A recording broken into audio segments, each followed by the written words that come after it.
یہ کلام الہی جب بھی نازل ہوا ہے، ظاہر بات ہے حضرت موسیٰ پر اگر کتاب اتاری گئی وہ بھی علم الہی سے آئی، لیکن وہ عبرانی زبان میں آئی۔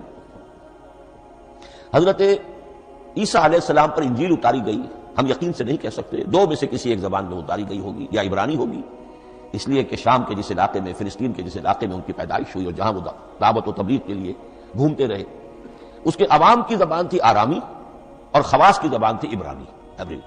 تو یا تو وہ بھی تورات کی طرح عبرانی ہی میں نازل ہوئی تھی یا آرامی میں ہوگی، لیکن اب کوئی نسخہ نہ ہیبریو کا، کوئی قدیم نسخہ دنیا میں موجود ہے، نہ آرامی کا۔ جو سب سے پرانا نسخہ ملتا ہے انجیل کا وہ اس کا ترجمہ ہے، لیٹن زبان کا ترجمہ ہے یا گریک ترجمہ ہے، اصل کوئی نہیں۔ بہرحال جب وہ کلام الہی محمد رسول اللہ پر نازل ہوا، اب اس نے حروف و اصوات کا وہ جامہ پہنا کہ جو عربی زبان کے ہیں۔ یہی وجہ دیکھیے میں نے جو آیت سورہ حامیم، یہ جو سلسلہ سور ہے اس میں سے سورہ زخرف کی آیت جو میں نے آپ کو سنائی، حامیم والکتاب المبین انا جعلناہ قرآنا عربیا لعلکم تعقلون، ہم نے بنا دیا ہے اپنے اس کلام کو قرآن عربی،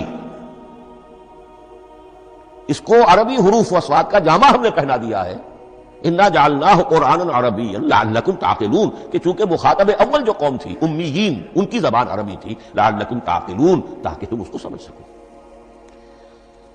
اب اس سے آگے چلیے، اصل قرآن مجید کے 3 مقامات سے معلوم ہوتا ہے، اصل قرآن اللہ کے پاس ہے۔ یہ قرآن جو ہمارے پاس ہے، مصحف عثمان رضی اللہ تعالی عنہ، یہ اس قرآن کی مصدقہ نقل ہے۔ اصل قرآن کہاں ہے؟ ایک جگہ فرمایا بل ہوا قرآن مجید فی لوح محفوظ، لوح محفوظ میں ہے اصل قرآن وہاں ہے۔ اسی طریقے سے اسی سورہ زخرف کی اگلی آیت کیا ہے؟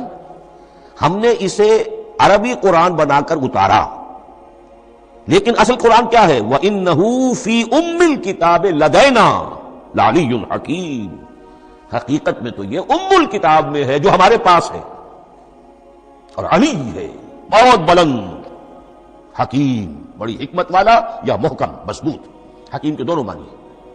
استحکام بھی اسی ہے کاف اور میم کے مادے سے بنا ہے، کسی شے کا پختہ ہو جانا، مضبوط ہو جانا، اور عقل کی پختگی وہ حکمت ہے، وہ دانائی ہے۔ اس اعتبار سے نوٹ کیجئے اصل قرآن کہاں ہے؟ لوح محفوظ میں۔ اصل قرآن کہاں ہے؟ ام الکتاب میں۔ اسی کو کہا گیا ہے ایک اور مقام پر فی صحف مکرمۃ مرفوعۃ مطہرۃ بأیدی سفرۃ کرام بررہ۔ یہ قرآن، اصل قرآن تو بڑے صحیفوں میں، ان صحیفوں میں ہے، ان صفحات میں ہے، ان اوراق میں ہے، جس کی شان کیا ہے؟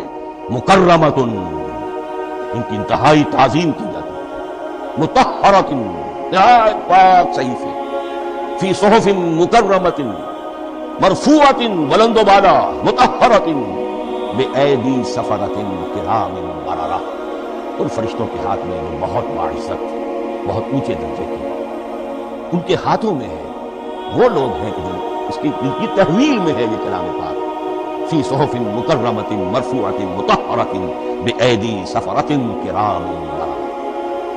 اب اسی کو بیان کیا ہے سورہ واقعہ میں، فلا اقسم بمواقع النجوم، تو نہیں میں قسم کھاتا ہوں ستاروں کے ڈوبنے کی جگہ، وَإِنَّهُ لَوْ تَعْلَمُونَ لَقَسَمٌ عَظِيمٌ، وَإِنَّهُ لَقَسَمٌ لَوْ تَعْلَمُونَ عَظِيمٌ، اور اگر تم جان سکتے تو یہ بہت بڑی قسم ہے جو ہم نے کھی، بہت بڑی گواہی ہے جو ہم نے پیش کی۔